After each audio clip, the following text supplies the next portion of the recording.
বিয়োগ অংক কৰিবৰ বাবে প্ৰথমতে বাওঁফালৰ একক স্থানৰ পৰা কৰিব লাগে। এই সংখ্যা দুটাৰ এককৰ স্থানত আছে 4 আৰু 6। গতিকে প্ৰথমতে আমি 4ৰ পৰা 6 বিয়োগ কৰি ল'ব লাগিব। যিহেতু 4 অংকটো 6 অংকতকৈ সৰু, গতিকে আমি 4ৰ পৰা 6 বিয়োগ কৰিব নোৱাৰোঁ। গতিকে ইয়াৰ বাবে আমি 7ৰ পৰা ধাৰ কৰিব লাগিব। গতিকে 7ৰ পৰা 1 ধাৰ কৰা মানে 10 আহিব। গতিকে সেই 10 আৰু 4 লগ লাগি হ'ব 14। গতিকে সেই 14ৰ পৰা আমি 6 বিয়োগ কৰিব লাগিব। 14ৰ পৰা 6 বিয়োগ কৰিলে ইয়াৰ উত্তৰ হ'ব 8।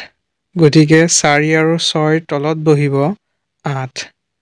এতিয়া সোঁফালৰ সংখ্যাটো বিয়োগ কৰিব লাগিব, য'ত 7 আৰু 5 আছে। যিহেতু আমি 7ৰ পৰা 1 ধাৰ কৰি লৈ গ'লোঁ, গতিকে এতিয়া 7ৰ ঠাইত থাকিব 6 আৰু 6ৰ পৰা 5 বিয়োগ কৰিলে থাকিব 1। এনেদৰেই ধাৰ কৰা অংক কৰিব পৰা যায়।